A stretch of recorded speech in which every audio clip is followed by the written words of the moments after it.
Hello, everyone, and welcome to Bxb'S bonus Babble episode 13. It's actually been a really long time since we did a bonus Babble. The last one was, I think, me and you, Joel, talking about PUBG way back towards the start of the year. But we're back now with a special episode. It's going to be 4 special episodes daily for the next 4 days, including today. We're looking at E3. We just watched the EA play, the EA conference, or whatever you want to call it. But we've got loads of stuff to get into before then. So I think it's probably best that I introduce myself. I am your host, Ben. And with me today, my E3 co-pilot, as has become the thing, because Joel did it with me the entirety of last year as well. And he's back this year because he's a glutton for punishment. He's with me too. Hello, Joel. Hey, guys and girls.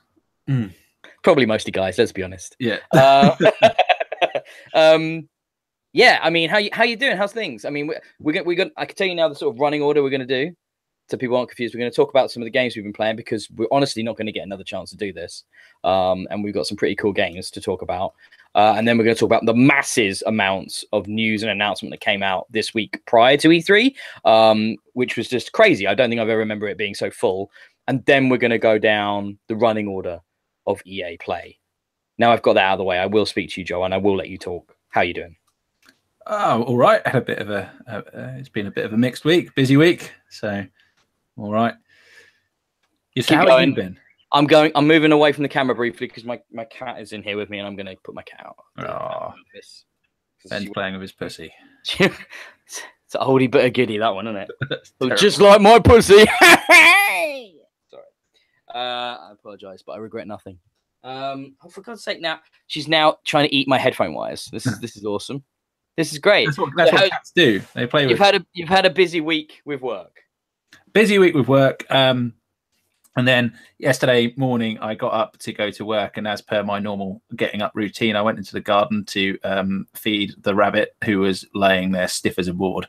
Oh, shit! He had died. My beloved family pet, Dr. Snuggles, the rabbit, nearly 9 years old. So that's old for a rabbit. A stunningly long-lived rabbit, well outlived, far surpassed my expectations and stuff. Yeah. And what I actually, when I thought about it yesterday, and it kind of could lead into our first news item, really, which is, I think, all he really was looking forward to in life. He's a bit of an old rabbit, an old hand, and I think he was really looking forward to playing the new Crackdown free game. But then he obviously the information about it being delayed to next year came out, and he couldn't hang on that long. It finished him off. So you enjoyed some good food that night then? No, I had to. I enjoyed digging a grave at the back of the garden when I got home from work, and then teaching my 4-year-old son a bit more about life and death. All he now thinks though is that we've planted the rabbit at the back of the garden. Oh crap! Yeah, I've never had to deal with the passing of a pet with small children.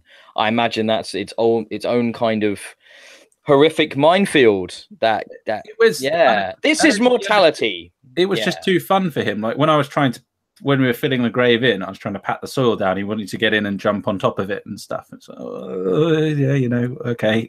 But yeah, this isn't really what you do.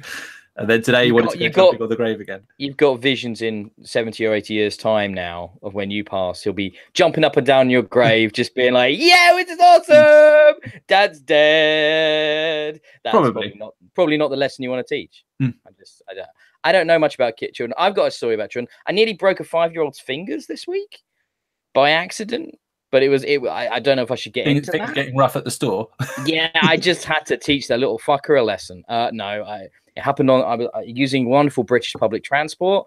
The kid was playing with the window and closed the window. I didn't look, and I opened the window and I caught his fingers between the window and like the bit of the still that sort of stops the window opening too far. His dad wasn't that impressed.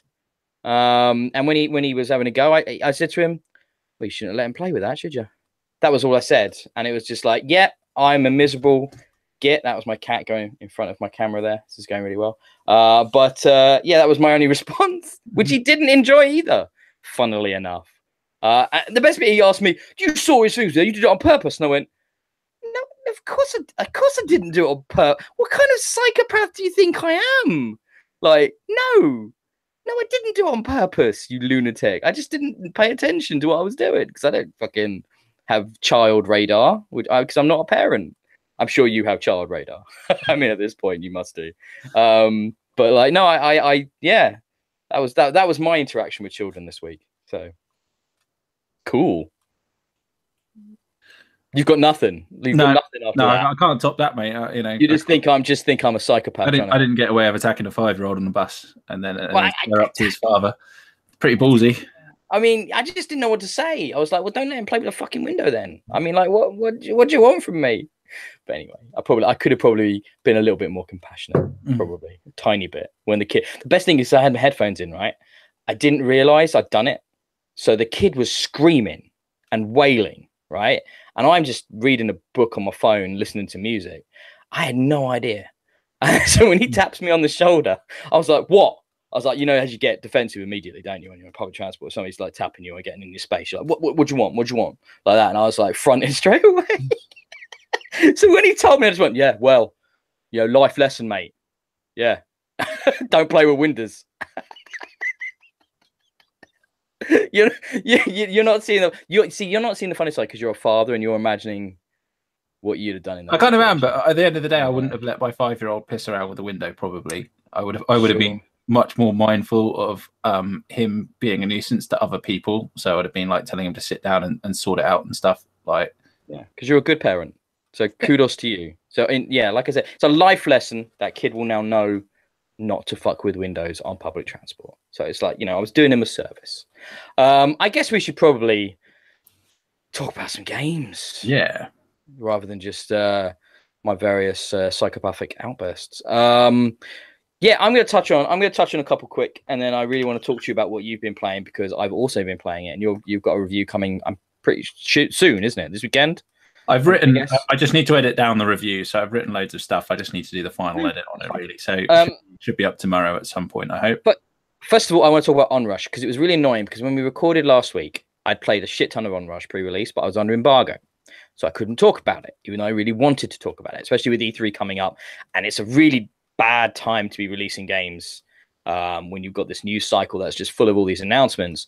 And ONRUSH has got really good reception. I still don't think many people are going to check it out for a couple of reasons. However, ONRUSH is this new racing game from Codemasters in which it's not about getting first place. It's not about winning the race. It's not about where you finish in the race or anything like that. It's 2 teams of 8, and it's basically like combat racing.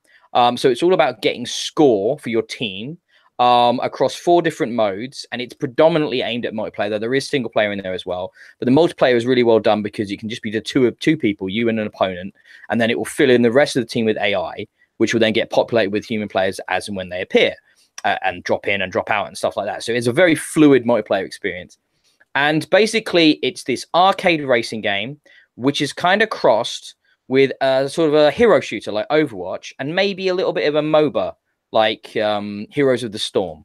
And the reason I say that is because it's not about finishing first and it's this team game, you've also got these like additional enemies in the form of like little like easy killing fodder cars that you can knock out to give yourself boosts, which is strange but really fun. That means there's always a shit ton going on.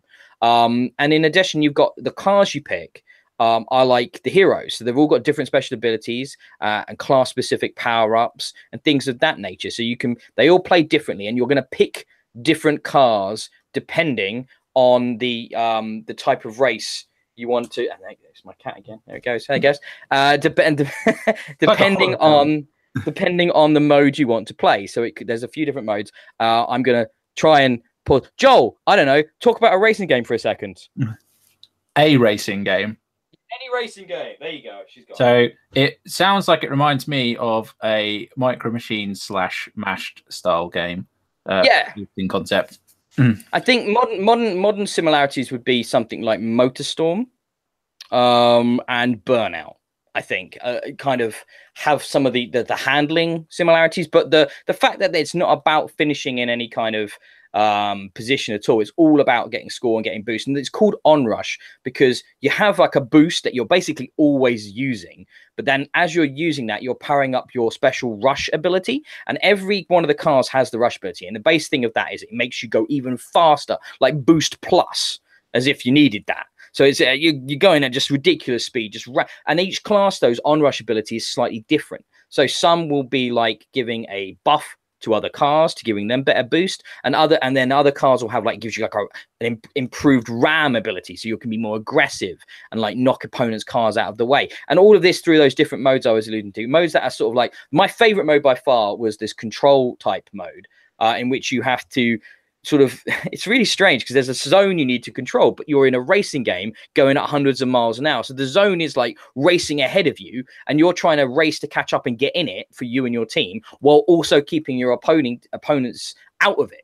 So it's incredibly hectic. This game is so much about getting in the combat that if you actually drop behind the pack, it will like pick you up and like fly you ahead to catch up again with the whole kind of gang of opponents. It's so unique and exciting and colorful, and damn, does it look beautiful on the Xbox One X in well, you can have it either in performance mode or visual mode. So performance mode is 1080p with 4K assets at 60 frames, or visual mode, which is 4K assets, 4K resolution, and 30 frames. I was playing predominantly in performance mode, and even then, it still looked unbelievably pretty, especially the HDR implementation in this game. The colors pop so well, the lighting looks stunning. There's a noticeable downgrade when you play on the Xbox One S. However, performance not that bad. Even that 30 frames less, I still felt like it played fast, felt good and responsive. It just didn't look as crisp. The visuals certainly didn't pop in the same way.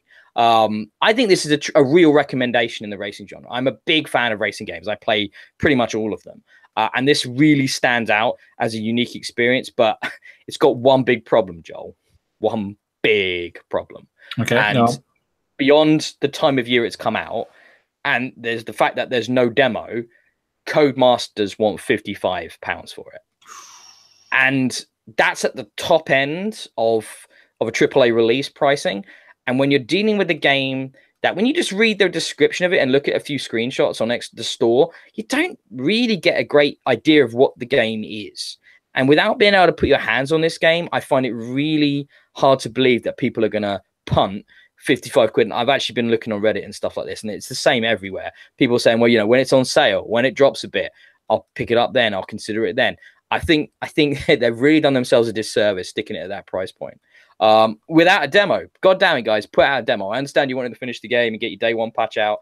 Get a demo done now. That would be the best thing you can do. There was a beta, but the beta actually had a couple of the modes in it, and there are 4, and they're very, very distinctive. Other types of modes you've got the main mode, which is all about getting the points from the boosting, which is kind of the simplest and easiest mode to grasp. It's the first mode that you're introduced to in single player, but I think it's also the least interesting mode. You've also got like I can't, because it's been over a week since I played it. I'm starting to forget the names of the modes, which is really annoying. But there's another mode where you start off as like the least powerful vehicle.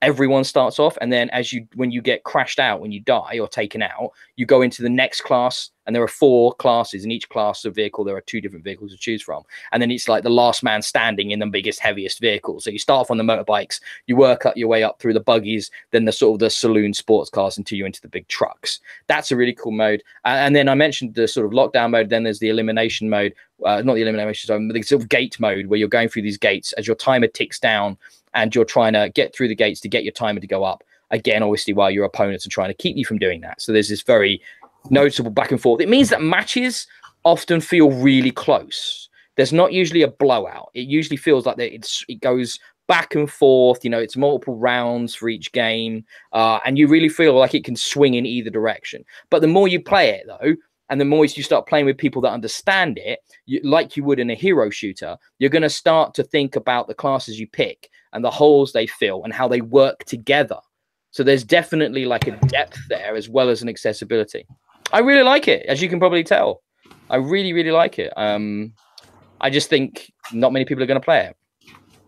It's a bit of a shame then, yeah, if they've priced themselves out. Who knows? Maybe it's one of those games that'll become a bit of a hotter prospect a bit further down the line. Like you say, when it is on sale and more people start picking it up, word of mouth will maybe generate some interest, and maybe it'll just have a slow burn to start with, and maybe it'll pick up a bit later on. You could really do it being in like games with gold or something like that. But then again, that's not making them any money. I don't know. I feel like it should have been £10 or £15 less. Like really, it should have been 40 quid. You know, 40 quid, you'd take a punt on that, the good reception. you know, around E3 time, you'd give that a go. However, at 55, I think it's going to really struggle. Anyway, head over to the website, check out my full review. It basically echoes everything I just said. Now, I gave it 4 stars. I would have given it 5 if it was a tiny bit more accessible in the price department, I think.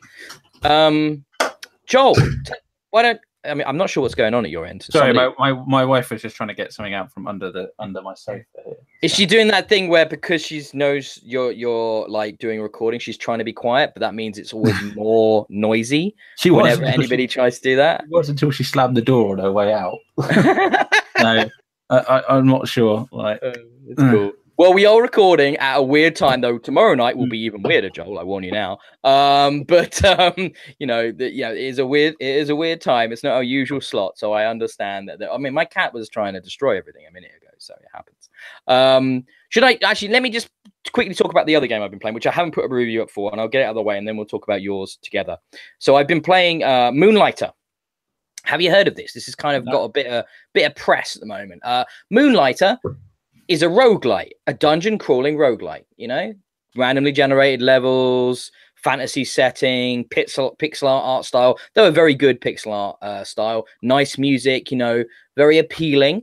But there's not, you know, you think when you first see it, maybe there's not a lot of USP to that, you know, unique selling point. There's not a lot making that the IP, the idea stand out. However, there is something. So in Moonlighter, you play as this shopkeeper whose business is going kind of down the tube because you opened a shop in this area where these dungeons opened up where people were questing, but there were some deaths and people stopped going. So now the town is failing and you're like the last shop standing. So what you've decided to do is you're going to go dungeon crawling to find the cool shit to sell in your shop to then revitalize the town and bring people back to where you live. So you're not just dungeon crawling for the sake of it. You're dungeon crawling looking for things that you know are going to sell in your shop.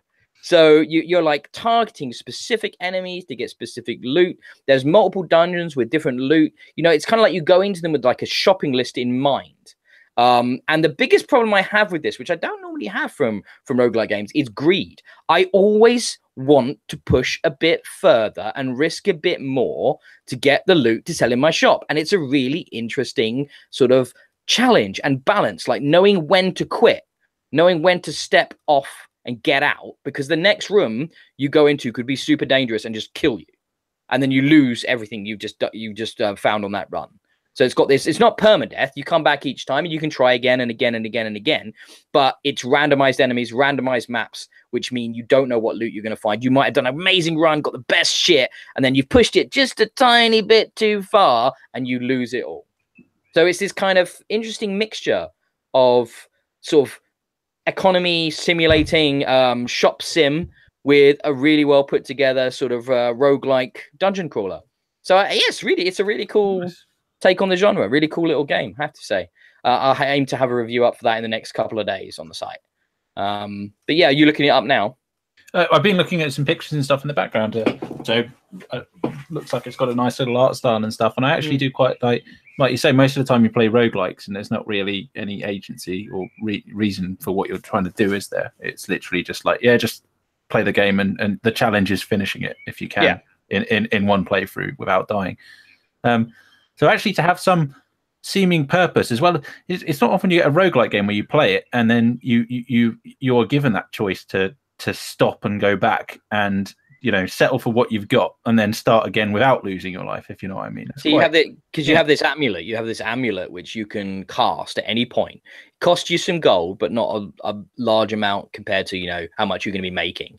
But yeah, you can quit the dungeon at any point and go back to your shop, which ends the day. And then you go into the sort of the selling phase where you're like putting items out on stalls in your shop and then choosing the value you want to sell them at. Yeah, there's a whole element of like you can like sell it low and just clear it, or try and, you know, put it at a more higher price, but then encourage people to buy it. So there's actually quite a deep simulation element to it.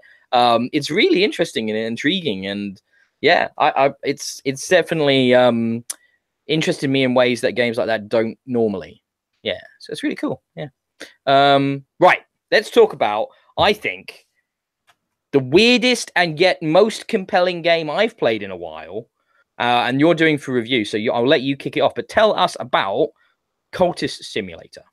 All right, so Cultist Simulator is both like it sounds and both not what you expect. It is you play the founder and leader of a cult, and you have to find a doctrine and found your cult, and then you have to recruit people and manage your cult, and there is some goal to try and win the game that I haven't yet managed to achieve or entirely understood, but we'll get to that point a bit later on.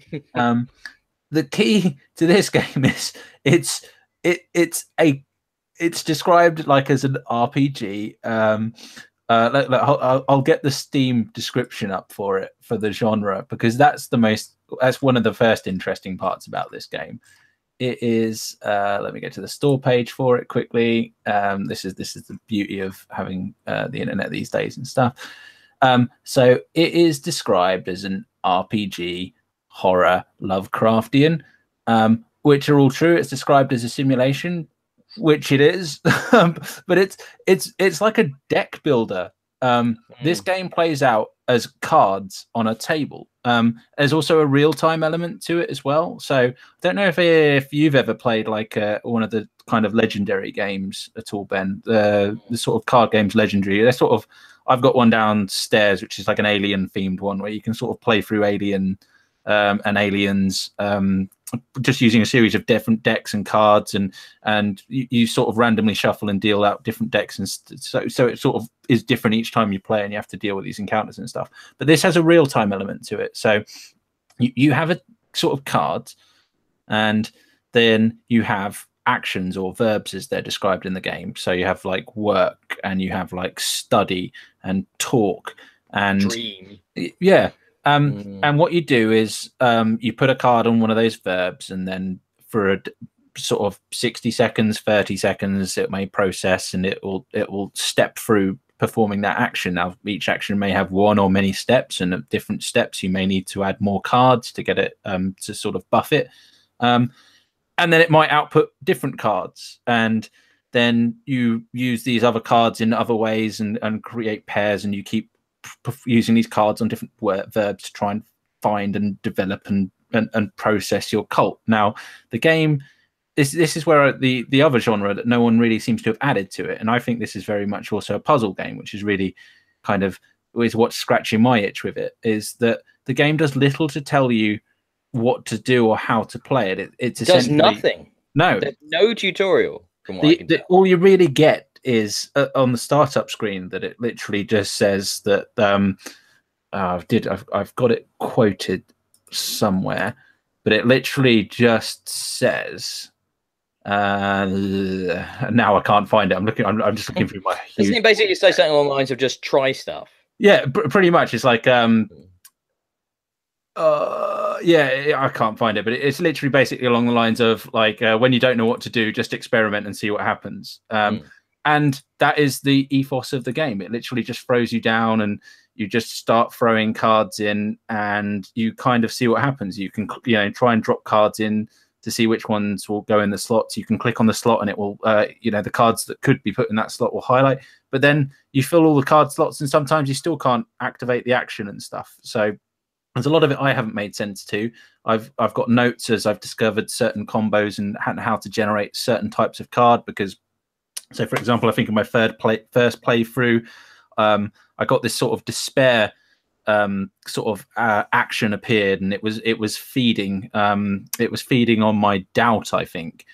So I had these sort of doubt cards, and it's generating despair, and so I needed to generate content cards so it could fuel it to burn it down and get rid of it. But I had no idea how to generate content cards. And so yeah, that was my it's like recipes, isn't it? Yeah. And in the end, I discovered that to generate, there are a few different ways you can generate content. You can, you can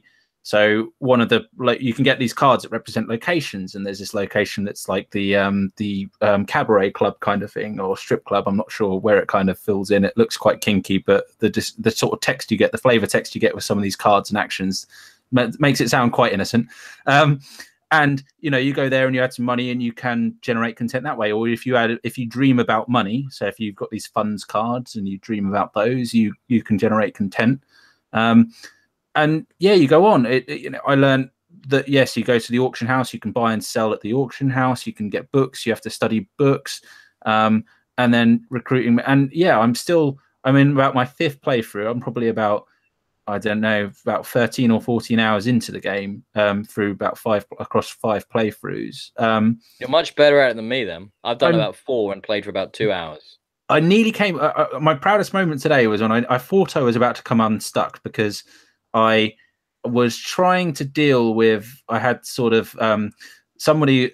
I'd been talking about my cult a little bit too much, and it aroused the interest of the detective. Now they describe these. You get these characters in the game called hunters. So I had a detective, sort of a doctor, and things. And they'd found evidence against me and stuff, and I was trying to figure out how to deal with this. And this evidence, because what happened, I accidentally, you get your cult headquarters. Once you found a cult, you get your cult headquarters. So I thought I'd try and talk. So whilst experimenting, I thought I'll try and talk to one of my people there. And you can put them in a cupboard. And I thought, this is a way that you maybe promote them. You can make them super loyal by locking them in a cupboard. No, that just imprisons them, and then they die. So you end up with this corpse. You've got this corpse card. You're like, how do I get rid of this? And this corpse card created its own set of problems that basically they got some pretty strong evidence against me. You got this little evidence card, and it kept building up and generating until it was like, almost like solid evidence. And this detective was really annoying me. So in the end, I managed to throw one of my cult members under the bus, so they got banged up, and like got rid of all the evidence and the detective off my back for a while. And then I also worked out how to kind of find shady people who you might be able to get to send and try and kill these people. So I managed to clear out and get rid of a few of the hunters. Can't get rid of the detective though; he's still on my case. That's fabulous. That's so cool. That's a depth to it that I haven't got yet. It is. It is really cool. There are some cons though. I feel like I am getting the hang of it and stuff, but I do feel like I learned something new. But then I feel like I just get trapped in like the current, where I am, and I'll be cycling around, repeating similar actions, trying different recipes, but not really progressing in any sense. I feel like I've kind of stagnated quite a bit.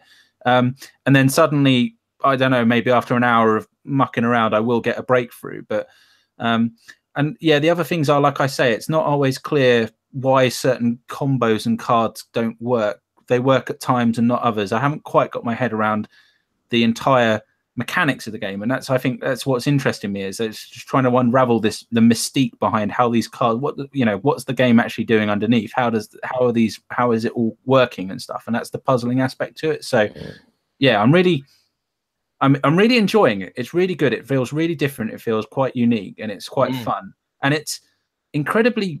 I've struggled to put it down. I keep, I was playing it last night, and I was like, well, I'll play it till 11 p.m. And then it got to about when I finally checked the time, it was like 1:45 to midnight. I was like, God, I need to go to bed. I've gone way over time, but yeah, it's very addictive as well. Very good so far. Oh, by the way, I can hear myself. So, you got headphones or anything? Yeah. Sorry. That's all right. While you do that, let me just say, one of the things I like the most is the tone. You mentioned how it was really weird to you that he seems to go to a burlesque club or strippers or some kind of dancing club, and that's where he gets contentment. But at the same time, that makes so much sense to me in a Lovecraftian universe, that this weird, twisted bloke probably finds contentment and peace in a place full of rowdy women, where you can just see him in the corner in the dark. He's not even looking at the women. He's reading his notes over how to manipulate the dark ones and stuff like that. And it's just like he gets peace from the cult. He's not out there with the cult at this moment. He's not doing the busy work of being a cult leader. He's just relaxing, looking over his notes. And it's just that it paints a brilliant picture as someone who's been immersing himself a little bit in Lovecraft mythos, as I have recently. It feels tonally bang on for all of that. And the fact that it's conveying it so well in a deck building card game, it's just it's such an incredible feat. And I mean, if you look at the credits, of which there is one page and about 8 names, it's like, this is an incredible, how do you make a game that is compelling with a small team? I know we won't have any graphics.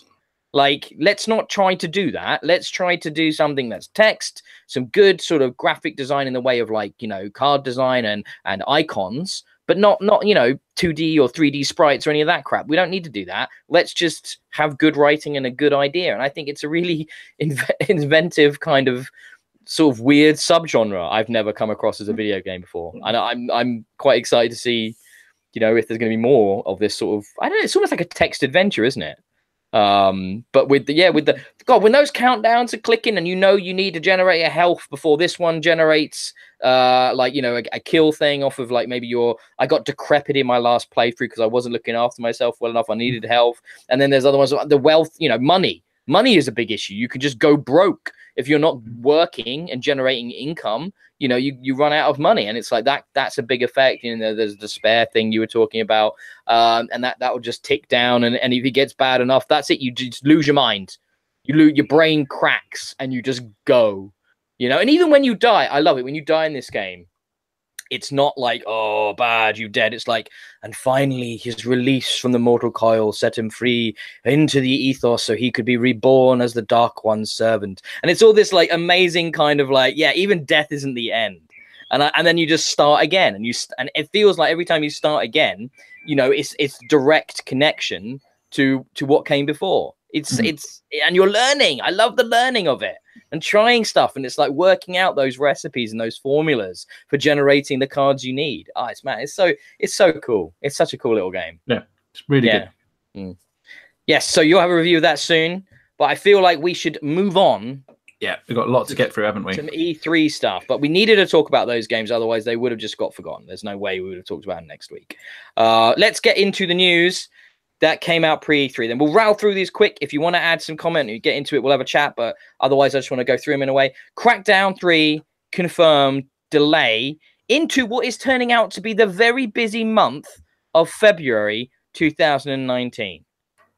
Because we also got the announcement that Days Gone is going into February 2019, and which we will talk about in probably a little bit more detail in a little while. Anthem is coming out in February 2019. So I'm going to try and book the whole month off. It's the only way I could. So how do you feel about this? I mean, I think we'll hear more tomorrow night, won't we, about yeah, I think tomorrow night will be we need to see we need to understand, what if it's been delayed, just dev reasons, or have Microsoft try, you know, are they freeing up a slot to try and launch something else? Let's wait and find out. But if not, it's a big blow because, you know, Microsoft are getting hammered on exclusives, and they need some to, you know, really help them. And it's a bit of a. I would like to know what people who sub to Game Pass think about it as well. Obviously, I had a sub, but I'm not currently. I played what I needed to and then cancelled the sub, and I'm just waiting for some more content to cycle around before I join back. I subbed up again in this sale because I got a month for £1. I was just like, why not? I just did it. I figured there'd be some announcements tomorrow that I'd want to take advantage of, so I just went for it. And you can get it for about half price at the minute everywhere as well for 6 months on Amazon, so that's worth mentioning. But yeah, it's a valid point about the Game Pass sort of value proposition of Crackdown, you know, and stuff like that, and that being pushed back. I suspect it's got more to do with they just don't want to release a broken game more than anything. I would have thought, but we'll see, won't we? We'll see more tomorrow. So put that down to be right back. Talk about that tomorrow night. Right, Valve. This is so weird to me. Valve have basically said, yeah, we're not going to try and really curate games at all on Steam anymore. We're just going to let everything go up as long as it doesn't break the law. You know, it isn't obscene and trolling, a trolling game, whatever that might be, which is a brilliantly vague term. But yeah, we're not going to do any form of game creation on Steam. I think it's so weird, that, isn't it? You can take that one of two ways. That's a win for developers. That's a win for democratization of video games, and a win for, you know, not having heavy-handed policing of content like you get on maybe Apple's storefront. But also, it just means a tidal flood of just shit will just fill up. It's already terrible on Steam. It's just going to get worse. You know, so I don't know. How do you feel about that as a quite a long time PC gamer, Joel? Bit of a double-edged sword, really. It's I know I've seen a lot of people have been pushing it as kind of from the freedom aspect. It's fantastic. The most popular digital distribution platform on the PC is now obviously a lot more open, it would seem. But then my fear is that the quality will erode. I guess I think it might expose Steam to more from their competitors, I guess. So if you've got these curated stores who you know have a more quality of seal approach to, yeah, and like you say, Steam just gets flooded with crap. I know where I will be spending more of my money, if you know what I mean. It's not that I disagree with. I like the idea of freedom. You know, anything can get in and stuff, but yeah, it's quality that's important as well. If they're reneging on their sort of commitment to quality, that I think will bite them in the ass quite badly. I think it's an interesting one to look at is GOG. When GOG opened up from just being good old games, hence the rebranding, and became a just another storefront, you know, they are very careful and particular about the games they release onto that platform. There is a lot of curation that goes on, a lot of thought that goes on to how they're going to release it, how it will tie into the look for the store over that month and things like that. And I spend a lot more time and money on GOG than I do on Steam. Yeah. Straight up. I mean, their sales are really good as well, much like Steam. And then you've got something like Humble Bundle, which is another really big storefront now that I think has quite lax curation, but obviously they have the whole bundle aspect, which is a unique sort of aspect. But the weird thing with Humble Bundle, of course, is you're buying Steam keys most of the time, or, you know, which is or Uplay or EA's Origin and stuff like that. And so that's a bit strange, but I don't know. I mean, yeah, I think the different one is GOG, and I much prefer using their client and their service, to be honest. So yeah, GOG have come a long way. They've got a decent client now. A lot of it's quite simple to use. And as an example, just to compare, I think I bought the LucasArts collection on Steam a long time ago. So that included like Dark Forces 2 and Jedi Knight. So take that game for example. I love that one as a kid. One of the first games I ever played multiplayer online, and I bought that on Steam, but you install it and it doesn't work, and then you have to go off on forums and find people who link to patches and hacked up DLL files, which you have to copy into directories and stuff. And you can get it to work, but you have to do the work. You have to label yourself. Got the same game on GOG under they did a sale of all their LucasArts games when they added them. Bought the bundle, it included that. Don't have to do a thing. The game just works. It's all pre-patched, modified, configured, set up correctly, so you just execute the game and it works. They put a lot of effort into that, and that for me is my experience of the difference between the two platforms. Yeah, that's the cool thing about GOG, isn't it? Their USP is that they're bringing back these old games and making them work on current hardware, and they do the work for you.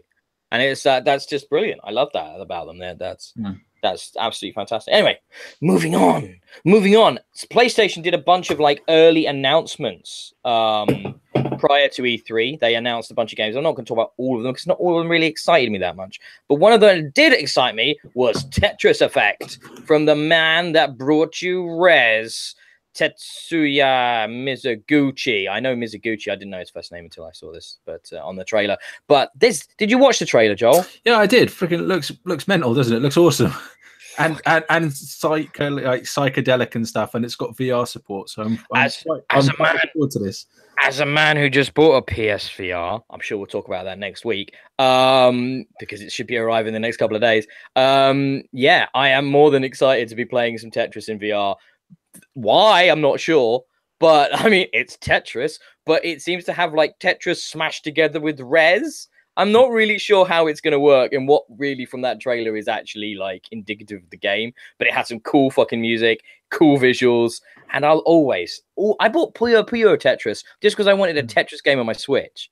You know, it's like, that's how much I'll always buy Tetris every time.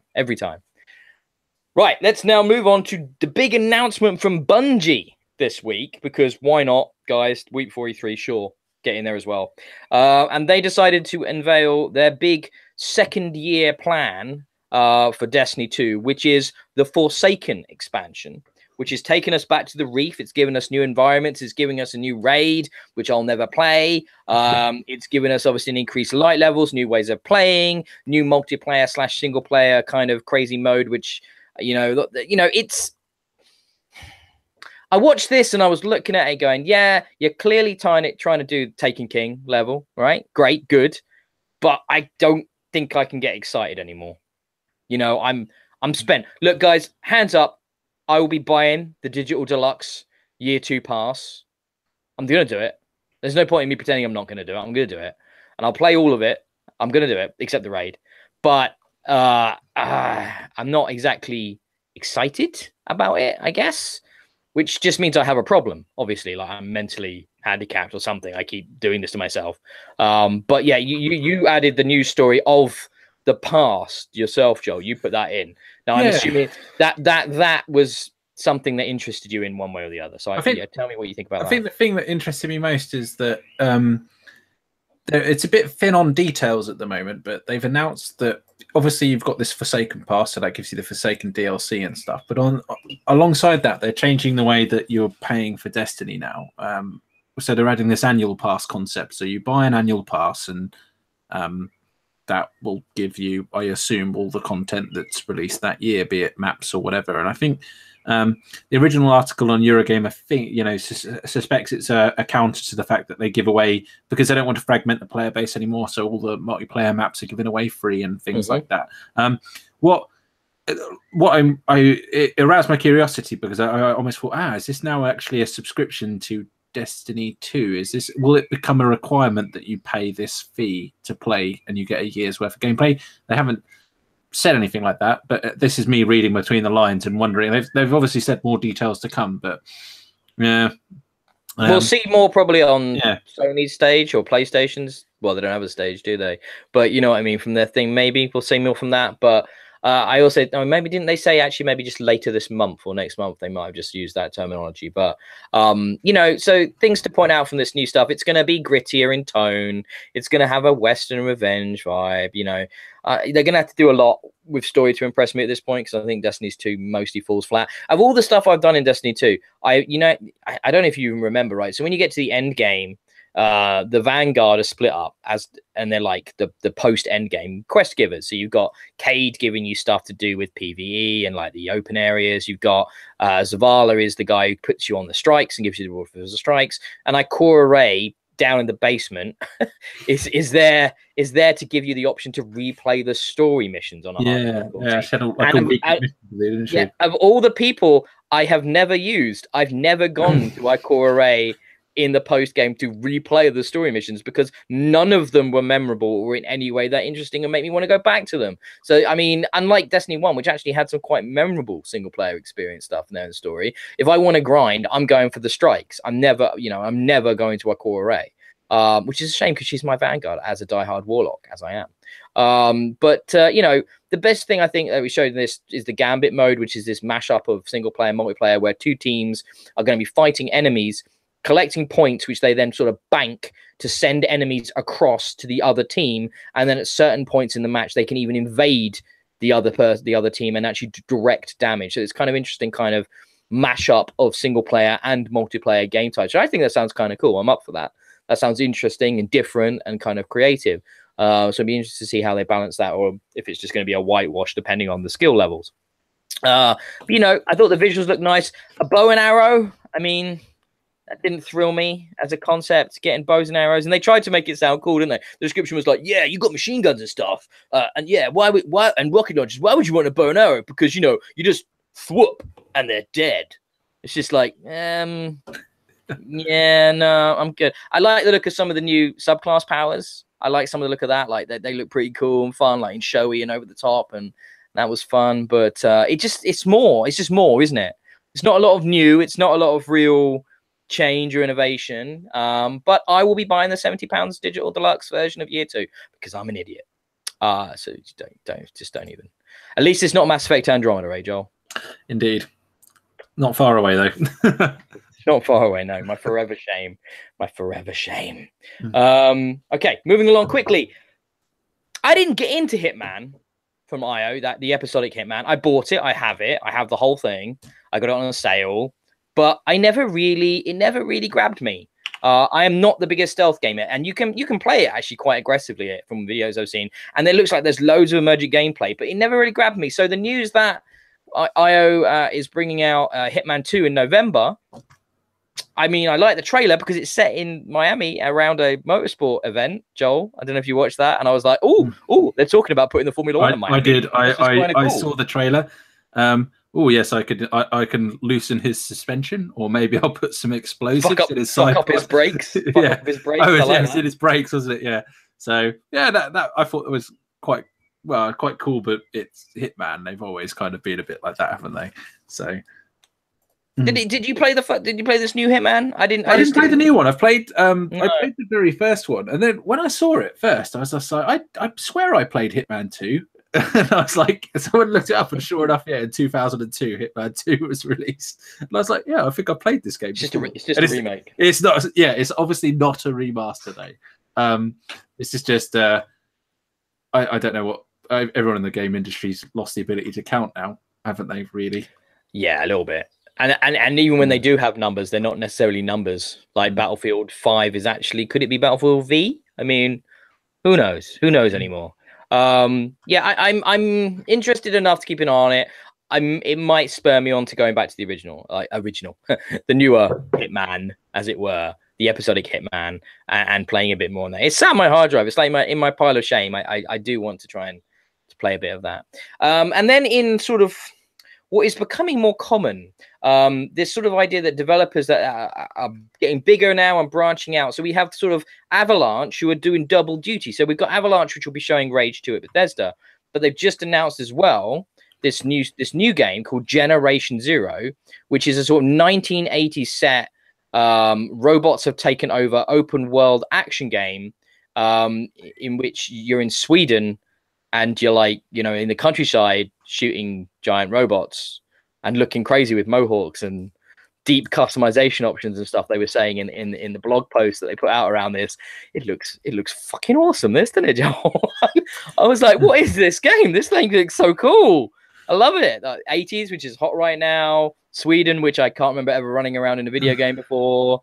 Bring it on. I think is that where Avalanche come from? I feel like they're from that part of the world. So that would sort of explain the connection. But no idea where the company are actually from. But yeah, at the moment I'm kind of I adored the Horizon Zero Dawn game, and that's fighting robots in the future as a primitive tribe. So why not? Like, yeah. So this is again fighting robots, but in the past, but with slightly better weapons you got in Horizon. It's got me quietly curious because obviously, that's been painted in a pretty positive light. This idea of fighting robots, robots that look like animals and stuff. So yeah, let's wait and see. I think the only good robot is a dead robot, and I think as we approach the singularity, this anti-robot propaganda is more and more important because we need to make sure everybody knows. You see a robot talking and walking around, you fucking take that shit out. You just don't let it live. You can't risk it. You can't risk it. The robots have got to die, and otherwise we're all goners. Like guaranteed. I watched a program late night on a Sky channel full of paranoid people who seemed to know what they were talking about, and now I believe every word of it.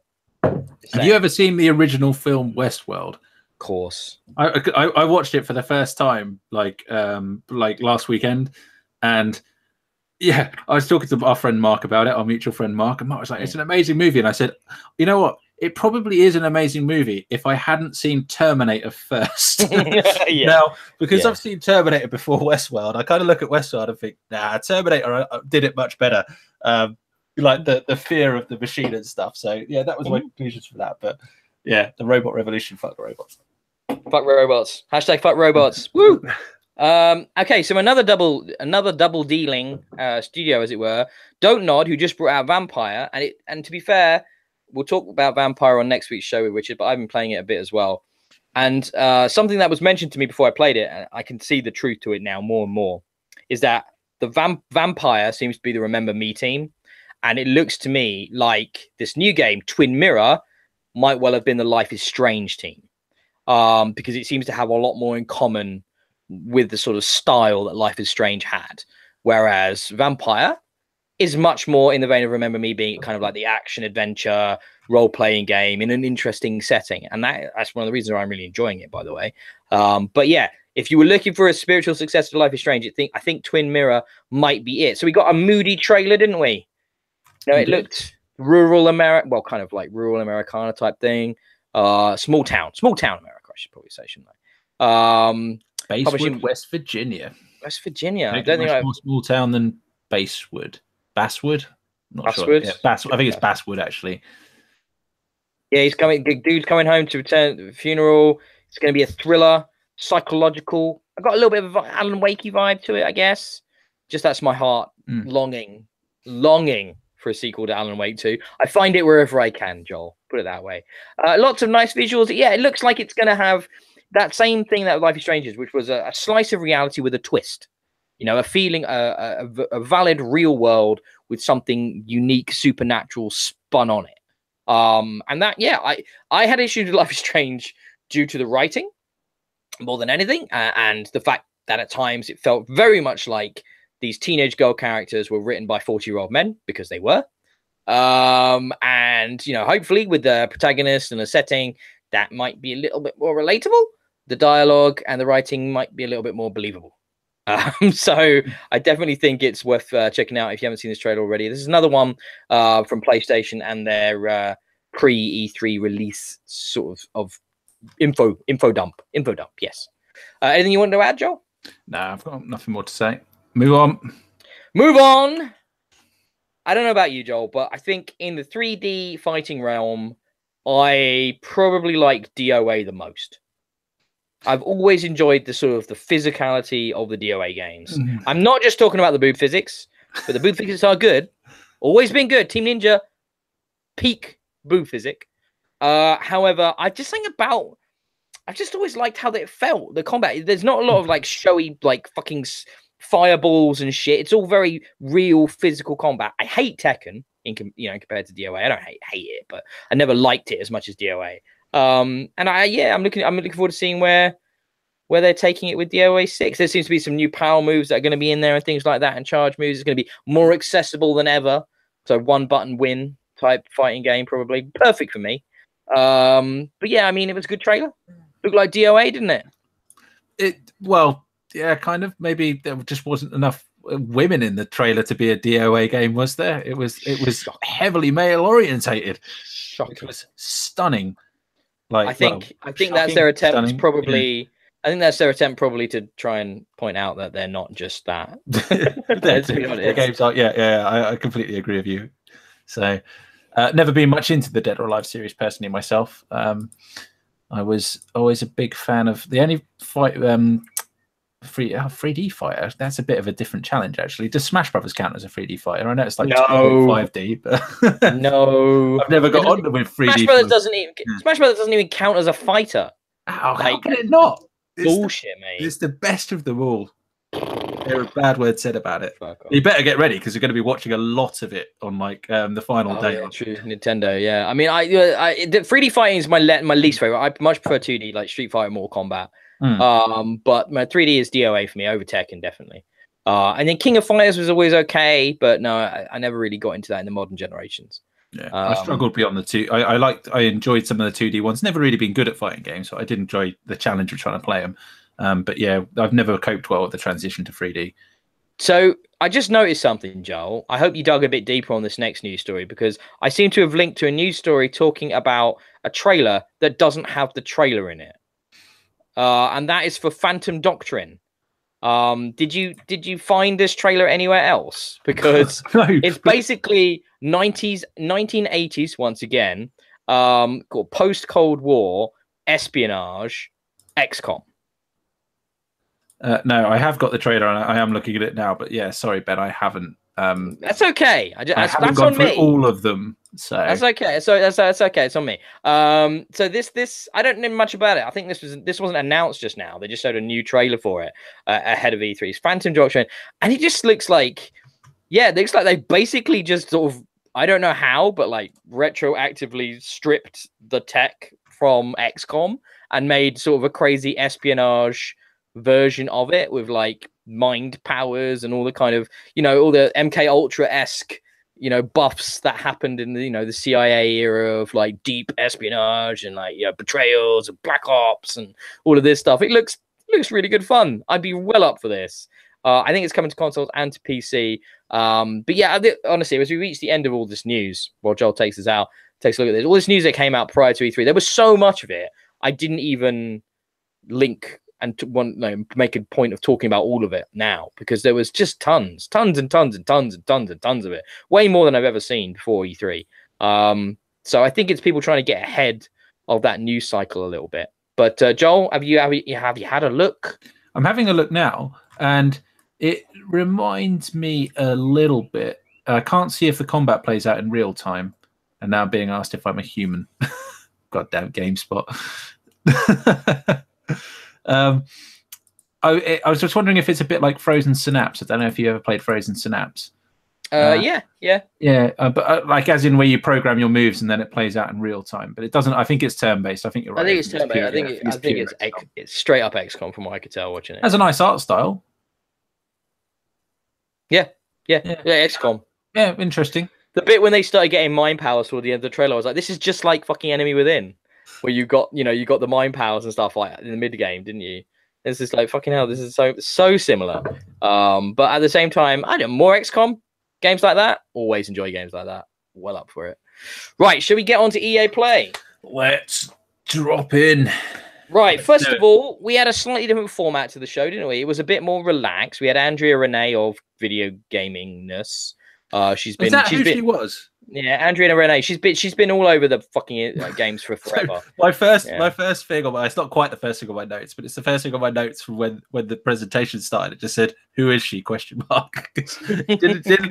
didn't tell you who she was, and I have no idea who she was. I think I first encountered her, many years ago. She's a proper gamer. She's totally legit. A journalist. She's done all kinds. She does like a female only video game podcast. I don't think it's because they don't like men, but I think it's because they want to push the fact that girls are gamers too. And I respect that. She's the only problem is then when she gets hired for corporate gigs and she comes across as this hollow shell of a person, it doesn't really do her any favors. I don't think. And I understand why EA went for her in this regard, much like Ubisoft had gone for Aisha Tyler in the past. They wanted someone fun and engaging and knowledgeable, but she just came across as a corporate mouthpiece for the most part, and it was kind of a shame.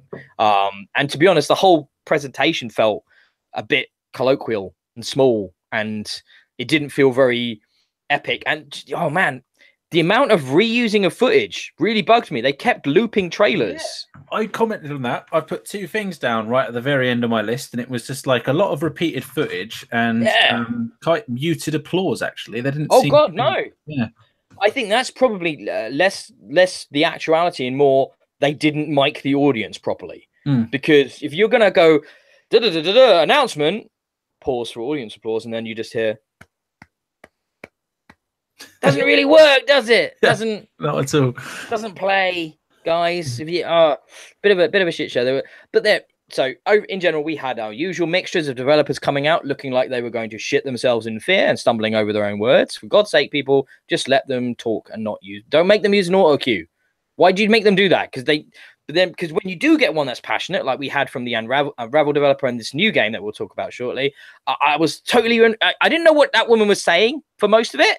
It was pretty much like excited gobbledygook, but she sold me on her game. I'm like, yeah. But let's go down it in order. We opened up with Battlefield V/5/ I love it. You even mentioned like World War II inspired.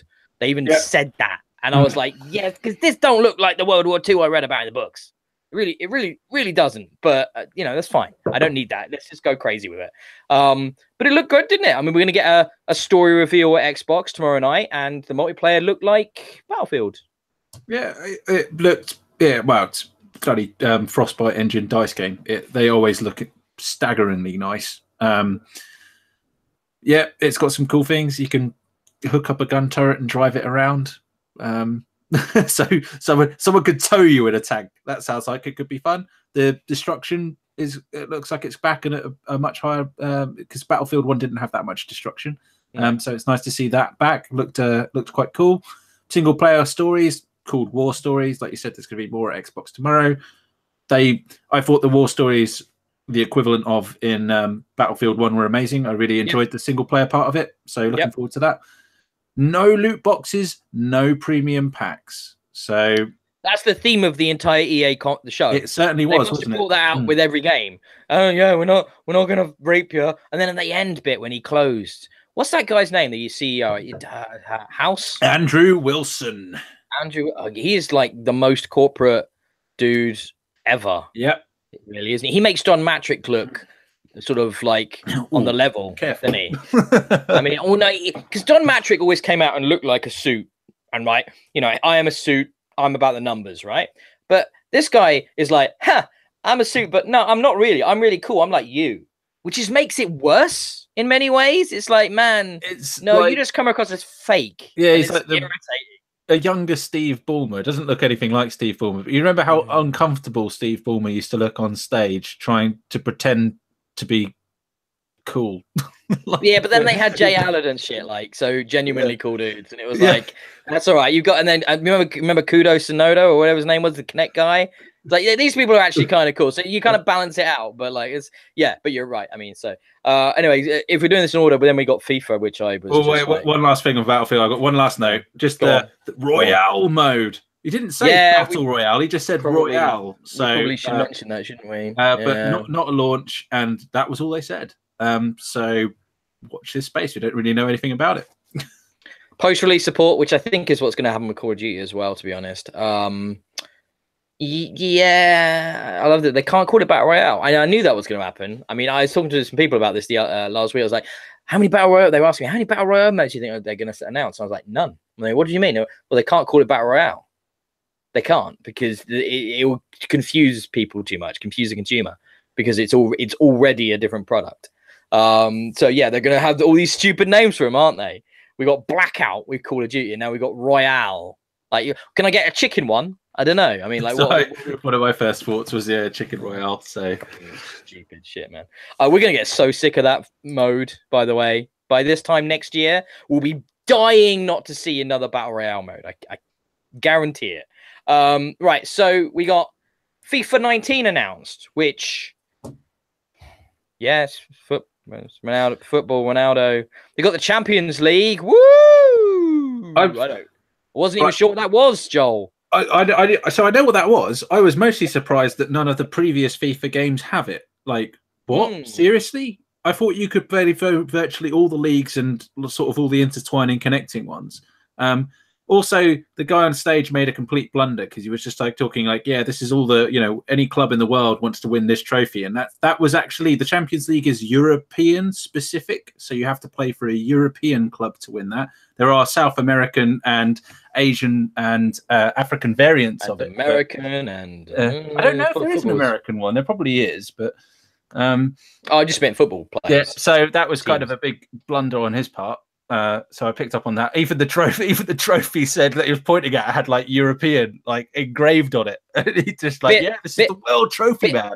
Bit that made me laugh was when the Icelandic lady was bigging up her team being in the World Cup, and then they couldn't help but mention that we didn't qualify, and I was just like, yep, we fucking suck. I did laugh at that. That made me laugh. We did qualify England. I thought you implied that we didn't. Yeah, well, no, I didn't know. I don't follow football that much. I don't know what she was referencing. So it was like something like, sorry, I assume we lost to Iceland or something. Oh, did we? Or I guess so, because it was like something about sorry England. But yeah, no idea. We qualified. Did we? Yeah, you've not seen all that news because they were all sort of like, oh, should England go after the nerve agent potential poisoning? Right. Do you know the only thing that I know about the World Cup? Do you want to know the only Russia? No. Do you want to know? Ready? It's delayed the release of Ant-Man and Wasp in the cinema in the UK till August. That's the only thing I know about the World Cup, is why Marvel delayed Ant-Man and Wasp. So what market research did they do that makes them think that the majority of their audience will be watching the World Cup rather than at this? We will have to wait an entire month. It's an entire month later. Yeah, okay. I wouldn't have imagined there'd be much crossover between the die-hard football fan and, you know, the kind of geeky nerdy guy who like us who likes that kind of but that's the thing, mate. But no, Marvel movies are for everyone now, aren't they? Yeah. That's what it is now. But anyway, we've now spoken about football for 4 times as much time as I wanted to. So let's. Yeah, sorry. Well, there's after that, they did FIFA 18, free upgrade for free update for World Cup. Great. I didn't even care. But I didn't put that on my notes. FIFA 18 free for a limited time. It's a free trial. It's a trial. Like they were talking about it as if it was free, and it's like I think everybody wanted it to go. A lot of people have been demanding that it should be going in the vault at this point. Like it's about time that it went into EA's vault on Xbox for access. But yeah, that's not what they announced. Well, that takes us well on to the next point, which was they bought some Israeli company and they're working on a streaming service. So streaming like the PlayStation 3 backwards compatibility. Who did they buy? I can't remember what the name of the company was before Sony bought them. Which like On Live, yeah, it's like the old On Live service. Which yeah, fantastic, great. Some server somewhere is going to render the game and stream it to you after encoding it as a video, and you're going to get controller input back. I've actually worked on integrating some of these clients in my previous job for set-top boxes, and it's a shit technology. It will not really work on anything other than games like Stardew Valley or anything. You know, you need games that where latency doesn't matter. So I'm never going to be impressed by these kind of things. So I was a bit surprised by that. The other thing was Origin Access Premier. That was next on my list. Which, it's basically Game Pass for EA games, isn't it? But it's sort of not, because I already have Origin Access on PC, right? And you know, Game Pass is just Game Pass, right? And you get the new Microsoft games as part of Game Pass. Origin Access Premier seems to be another level, which they're going to probably charge more for. So they're going to ask you to pay for more money to get the EA games as they come out. Yeah, and I think that's bullshit. That's not a good move to suddenly add a more high-priced tier to an existing service. That's not a good move, guys. You might want to wait and see what the price is, I guess, because EA Access it's not a lot. Well, it's like £1 or £2 a month, isn't it? I did a year for like less than 20 quid. Yeah, it's quite cheap. Yeah, but it doesn't. That's not the point. If they want another 10 for a year, it's still a bad look. That's why they want another 6. So good. Yeah, it's still a bad look. That's why what Game Pass did was so clever. That's why when they said, and the Microsoft games will all be day one included. But you still have to pay for gold on Xbox as well, don't forget, if you want to play online. It's a different ecosystem, isn't it? PC is a different ecosystem. So it's a different mindset. I still don't think it's a good look. I mean, it probably isn't going to be a big deal, like cost-wise, but I think as a thing to mention at your EA show, E3 EA show, I'm not sure that's a clever move, really. So, well, they're going to launch it later this year. And the interesting thing I want to see is the price, because this is basically Netflix for EA games. Yeah, let's see what the price is. Let's see, do they value themselves more than Game Pass? That's what I'm curious about. My suspicion is they think they will. I'd be more interested to see if they bring it into EA Access on Xbox as well. If it's the same sort of thing ends up over there, I think that would be more beneficial to them in the console market. I think they're likely to get much more interest there. But anyway, now to the weirdest announcement at this conference. I predicted this. No, it's not weird because of how. No, you did. You did. I want to. We'll do all them next week. We'll do all those next week. Oh, so stop tooting your own horn, you young man. It was so impressed because I didn't actually think it would happen. But... No, but how weird was it? How they did it? How weird was it? I think you thought you said they were going to show it, but they didn't. They just showed Vincent Pella sat in the audience. He's like, "Hey, Vince, so you're gonna tell us anything?" He's like, "Well, I'm not going to show you anything. But I am going to tell you the name, the name of the Star Wars game that's coming out at the end of 2019. And it's Jedi Fallen Order. And it's set between episodes 3 and 4. And it's dark. It's set between episodes 2 and 3. Is it? No, it's not. Was it? That don't make sense. We're in between Attack of the Clones and Revenge of the Sith. The Jedi haven't fallen at that point. 3 and 4. Maybe I typed that in wrong. Oh, and I thought you were a Star Wars fan, Joel. Oh my God, hand in your Star Wars card. That is despicable, sir. 3 and 4. That's we know. No release Q4 2019. They said holidays 2019, which basically means Q4. So or as is now the case, often February.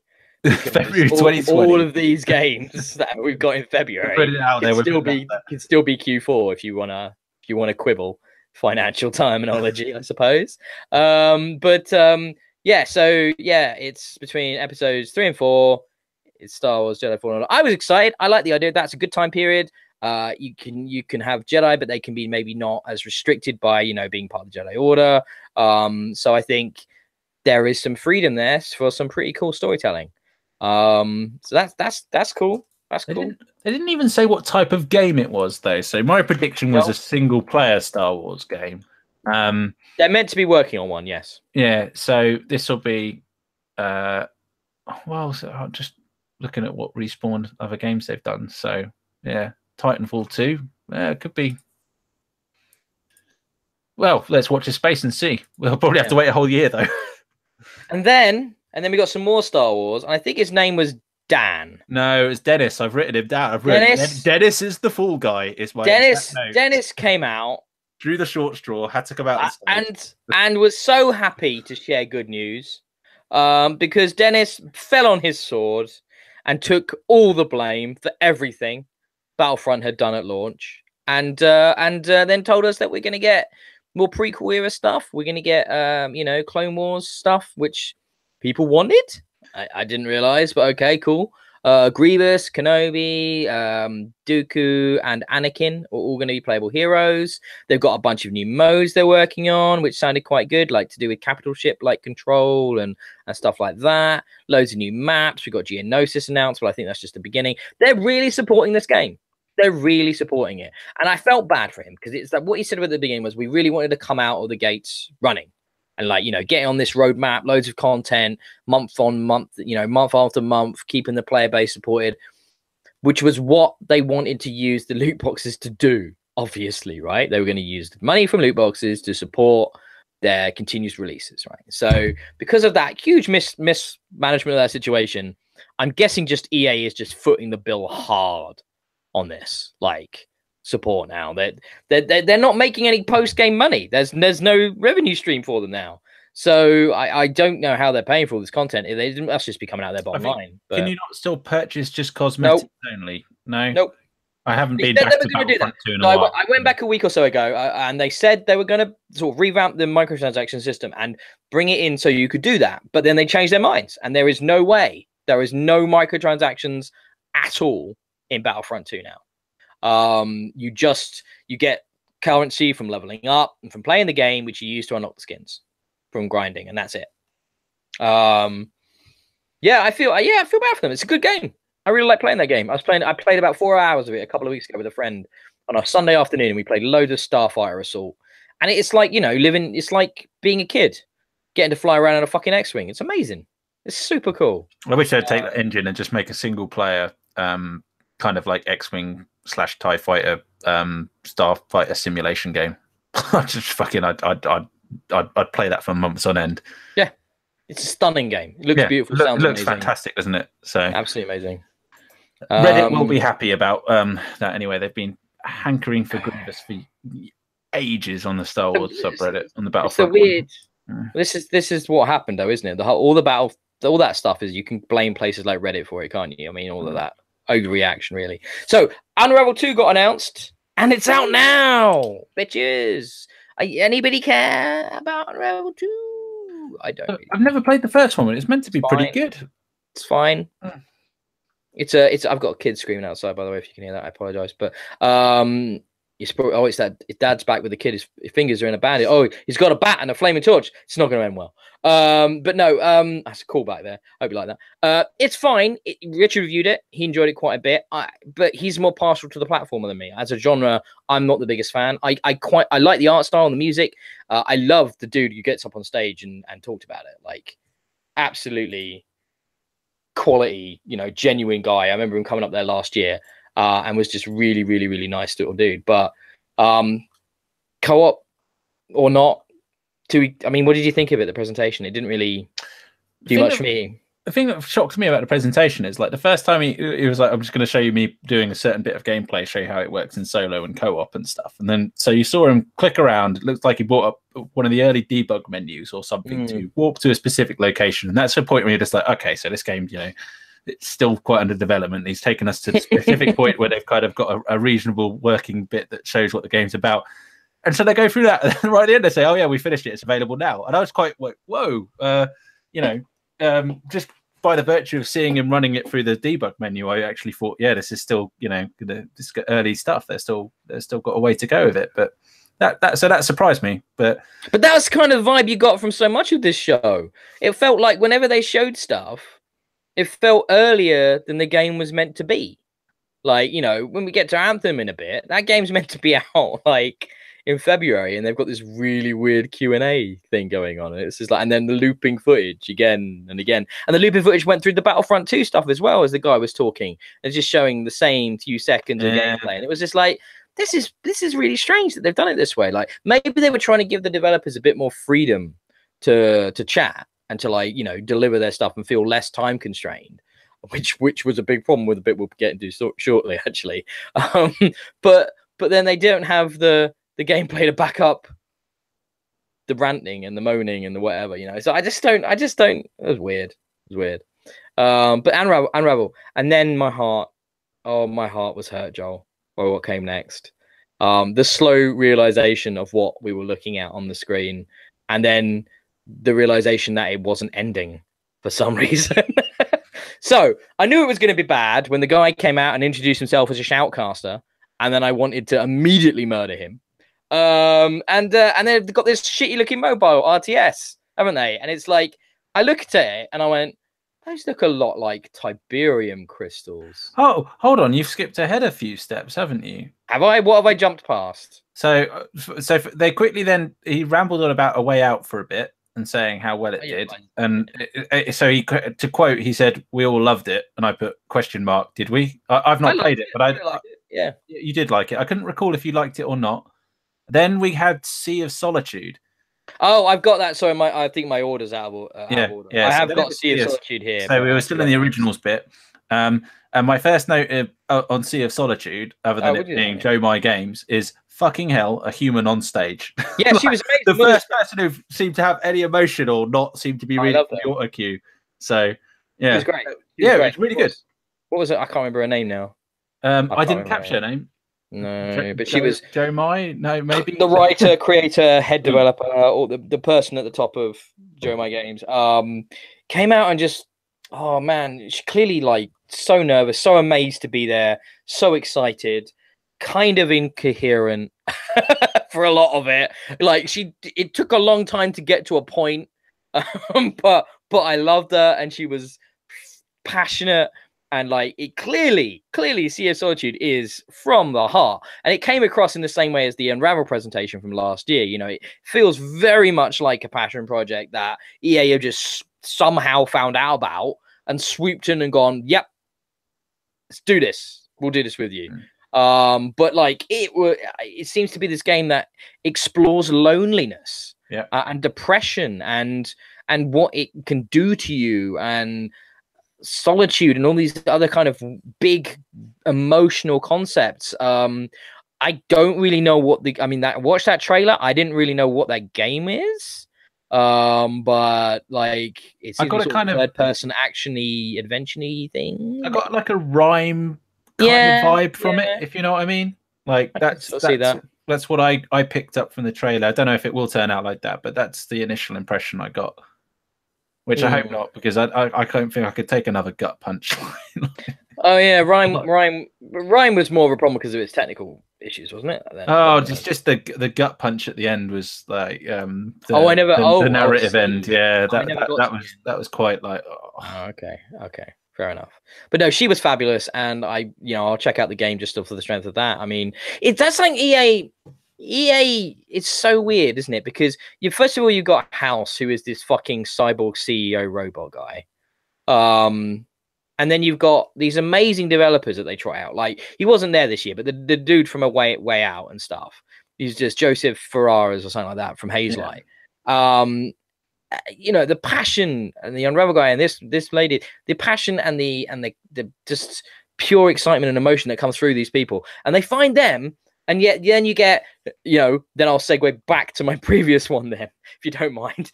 Then you get the Shoutcaster coming out trying to big up this really crappy looking mobile RTS game, which that slow realization as I realized I was looking at Tiberium crystals and Goliath tanks, and then I knew it was a Command and Conquer game, and I wanted to murder them all. Because I love that series. I would love nothing more than a proper Command and Conquer game with some crappy, hilarious FMV cutscenes. I mean, give me that back in my life. I will buy that. I will buy that so much. And yet you're giving me this shitty... You know a mobile game is bad when it has a flashy, over-the-top FMV trailer that does nothing to convey the reality of the game at all. At all.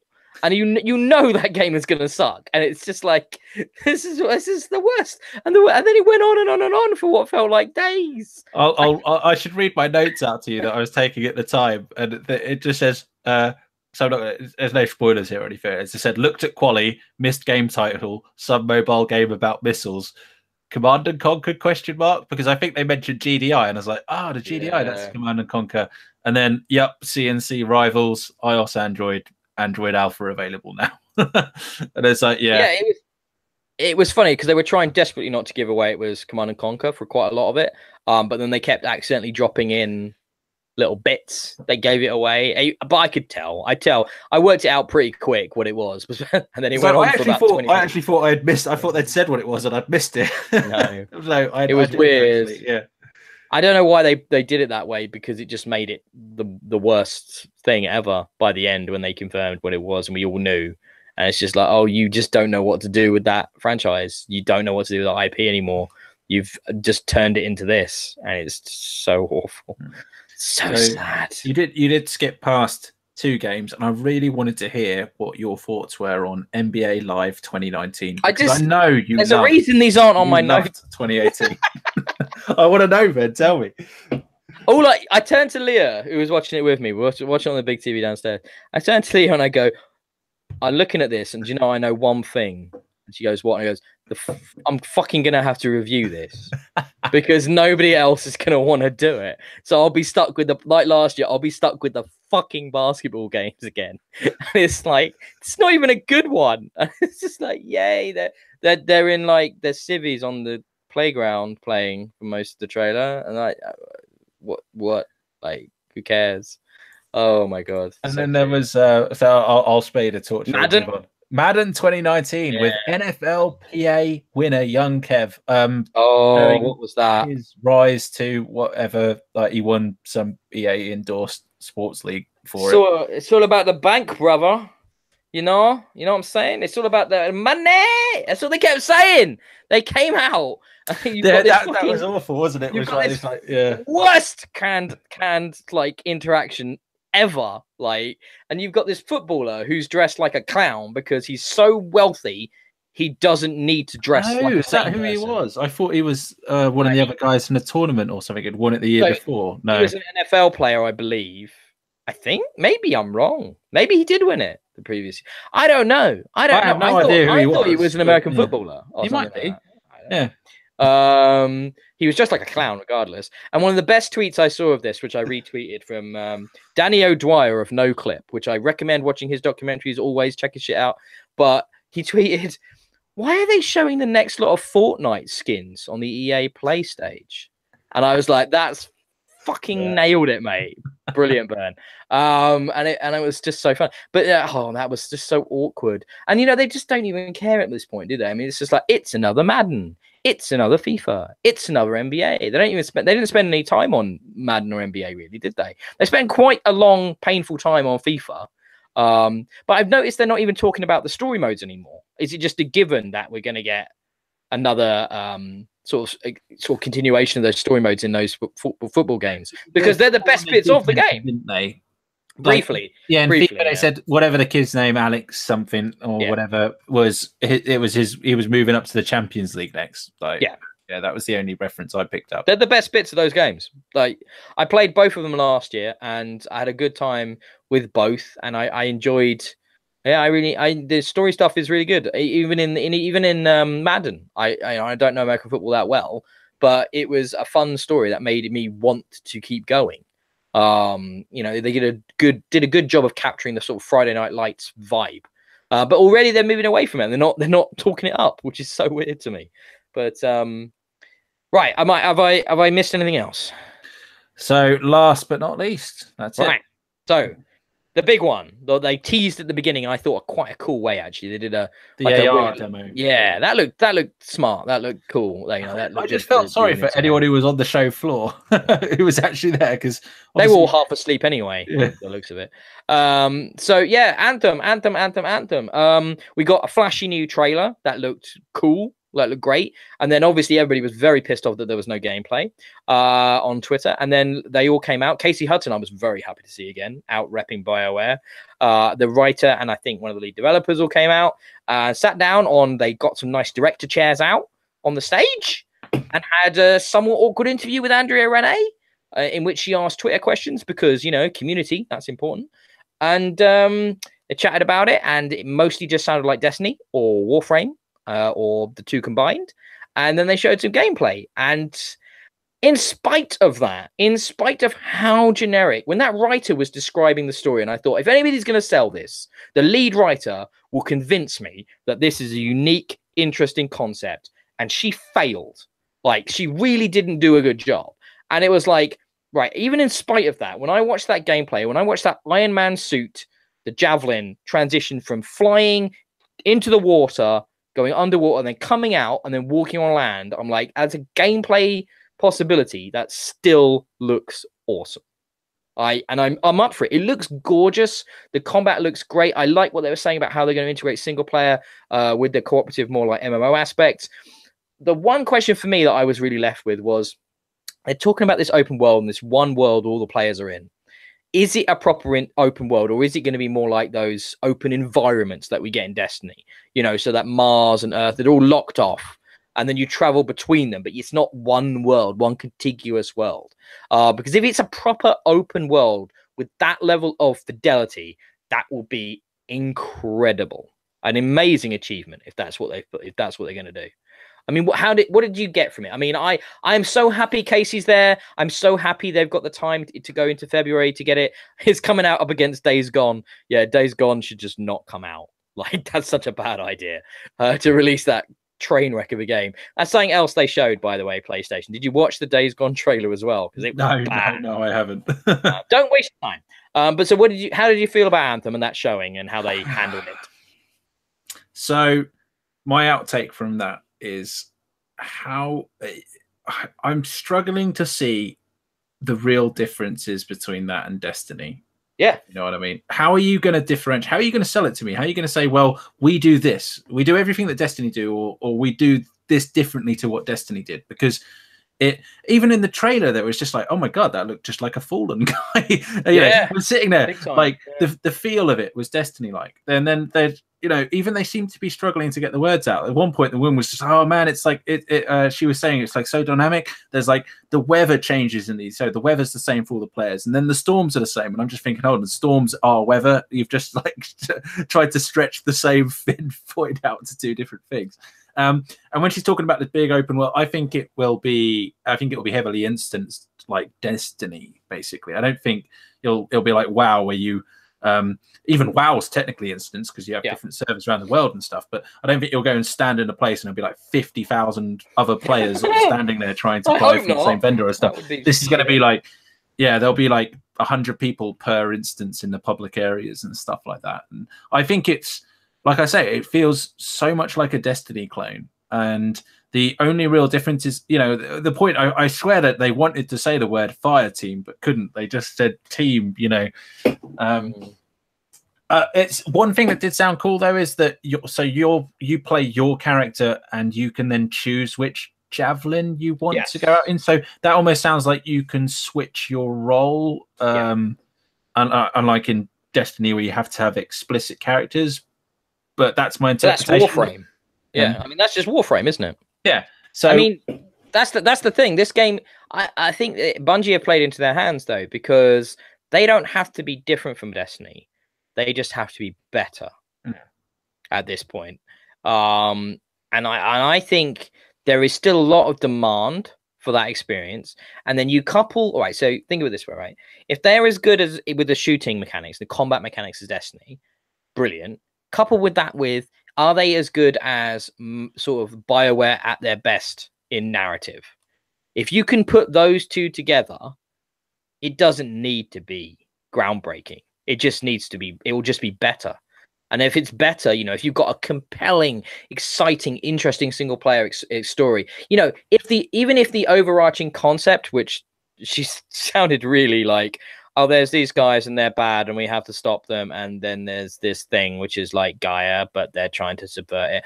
And then one thing that made me kind of interested was like, oh, the gods have come and their machinery that the gods used is still there and still a thing. I was like, this world sounds interesting.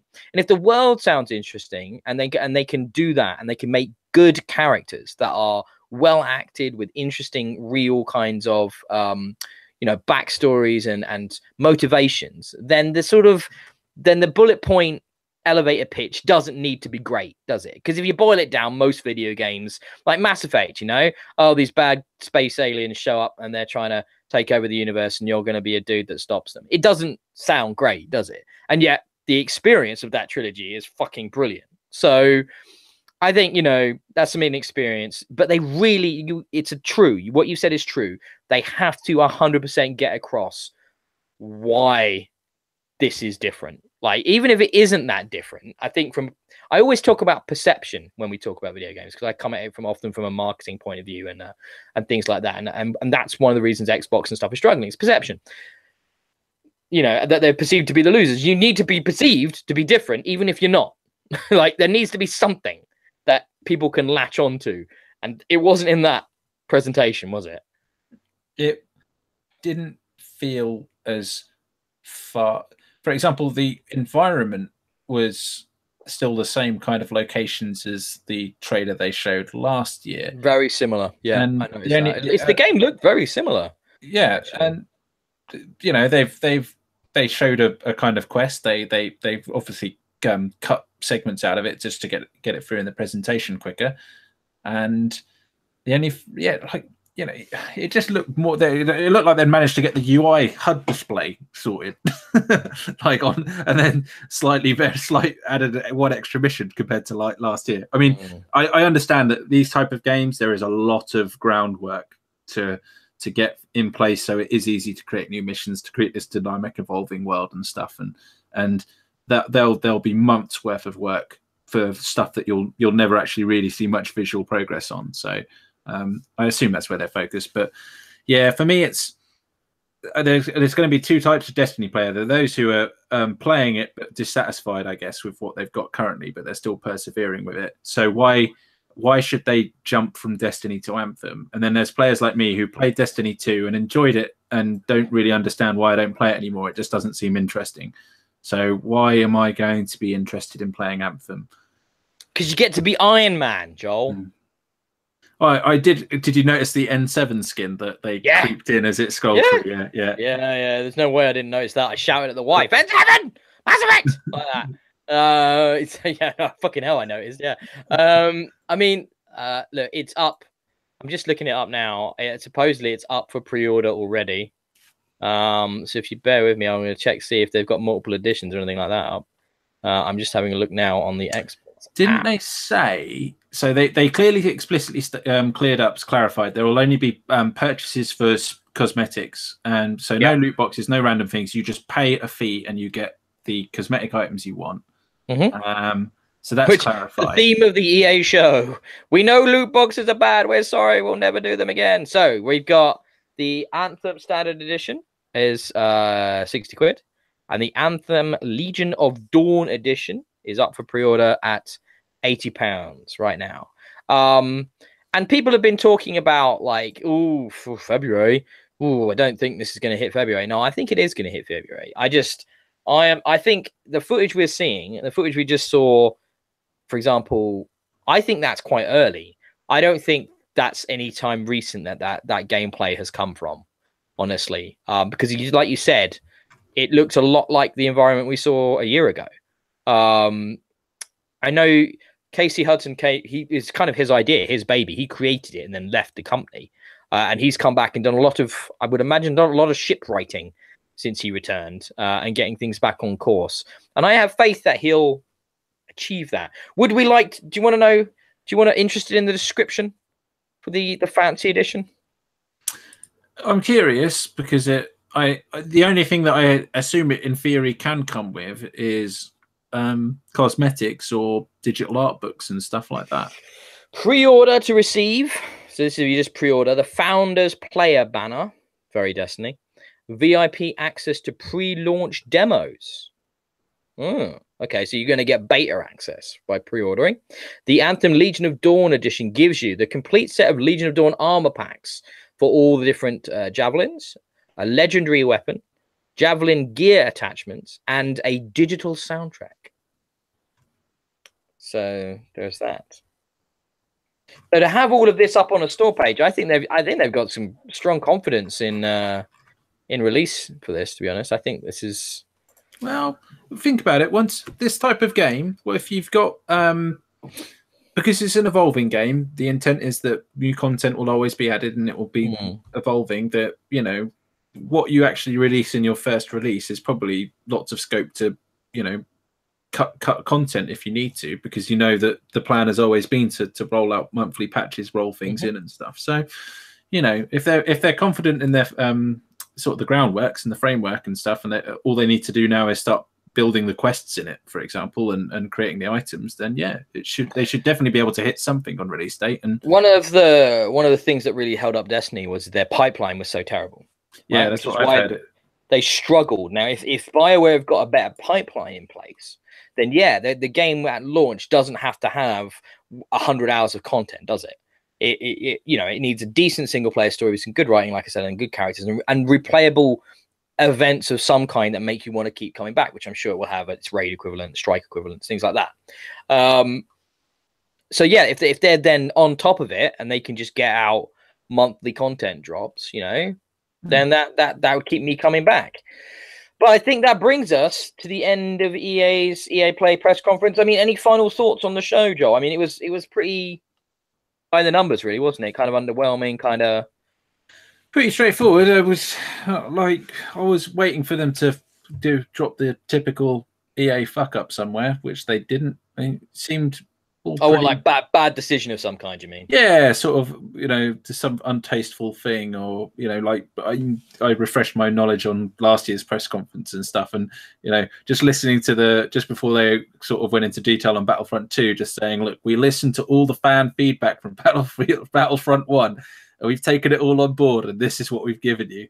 And then, obviously, 1 year later, with hindsight, it's just like, yeah, that quote sounds so awful. Dennis had to come out and get eviscerated. Yeah, and here he is 1 year later, sort of. Yes, we listened to your feedback, and we misinterpreted it. Something different. So the show closed, didn't it, with Mr. Corporate EA being like, "Yeah, we don't think pay to win is good. We're not going to do that again." They kind of, it was an apology without apologizing, wasn't it? It was like he framed it very carefully about more like, you know, this is the new direction and stuff like that. But he clearly was trying to mea culpa it at the same time, and it was like, oh yeah, we acknowledge, you know, this was the wrong direction. We listened to your feedback. We're gonna do things better, you know. So I thought that was pretty honest of them, you know. I thought that was quite good. I mean, I think they probably the whole industry's overreacted in the other direction, you know. It's just like chill, like doesn't have to be such extremes, but there is a happy medium to be had with loot boxes and microtransactions and season passes and all that. I personally absolutely 100% understand the need to monetize a game post-release, especially if you're trying to create games as a service which offer content after release. There has to be some way for the developer to make their money back, and the publisher to be willing to foot the cost. It doesn't just happen, guys. I'm sorry. It'd be lovely if it did, but we don't live in that world. You know, you're not just going to get free shit all the time. That's just not reality. But yeah, it was you say there was no big fuck up. I would say that Command & Conquer mobile game was a massive, the way it was presented and what it was, very upsetting for me. Very upsetting. It doesn't appeal to me, but I can see if you're, you know, as EA, they made a Star Wars game that wasn't too dissimilar from that, didn't they? That's been on mobile. It's not the sort of game I would bother playing. Same with that Command & Conquer game. It's not the kind of mobile game I would kind of play, but I can see why they did it. You've got these Clash of Clans and other mobile garbage games, as I described them. So, you know, why not? If EA can stick their raw in and use some of the licenses they've got, I can see why they did it. I'm not going to hold anything against them. It's just not for me. So that brings us to the end of EA. Joel, fancy doing this again tomorrow night? Yes. So tomorrow night we've got Microsoft's E3 presentation. And starts at 9 p.m. UK. And that'll be a 2-hour one. I believe they said it's 2 hours. Yes. Yeah. We'll be recording it a little after 11. So yeah, we'll have a quick blast. I can probably do something quickly afterwards, but I can't stay up too late. No. It won't be as long because we'll just be talking about the conference. But yeah, it'll be a late one, but we don't want to let it roll over. Let's be honest. Right. So yes, we will do a podcast tomorrow. And the reason we'll do one tomorrow is because Microsoft's press conference is either going to be so surprising and like it's going to blow us away that we won't be able to sleep, or it's going to be such on the opposite end of the scale that we won't be able to sleep. So yeah, I don't think they can do it. I don't think it can be. I don't think it could be shit, and I don't think it could be mediocre. They have to blow it out of the water. Oh, I certainly agree they have to. But will they? yeah, that's the thing. There's the plan and there's the execution. So I am curious because obviously we know Sony are playing it safe. They've got lots of good games coming up. Why not just concentrate on them? Great. So Microsoft are the interesting one, aren't they? We all know they've got a lot of work to do, and they've been doing some great stuff in their sort of, like you say, trying to change their perception. They know that they are technically losing this generation, so they've got to attack it from a different angle. They've been doing some great stuff on that. So let's see where they go. Right then. We shall reconvene then. But I will just say one more thing. I want to give a shout out to somebody who asked me, who's a regular listener and asked me to give him a shout out. And I'll say hello to Joe1. He'll know what that means. I hope you enjoyed the show, mate. And I hope you'll be back for the next few days. It's me. That's just my name, but I use a 1 instead of the L. It's your elite speak version of your name. I like it. Sorry, Joe1. I'm actually stealing your thunder here. So that's been Bxb'S Bonus Babble, episode 13. We'll be back with episode 14 tomorrow night, where we talk about, well, what will only be an interesting, at least, I'm sure, conference from Microsoft, one way or the other. That's been EA Play. Some good, some bad, some whatever. See you all tomorrow. Bye.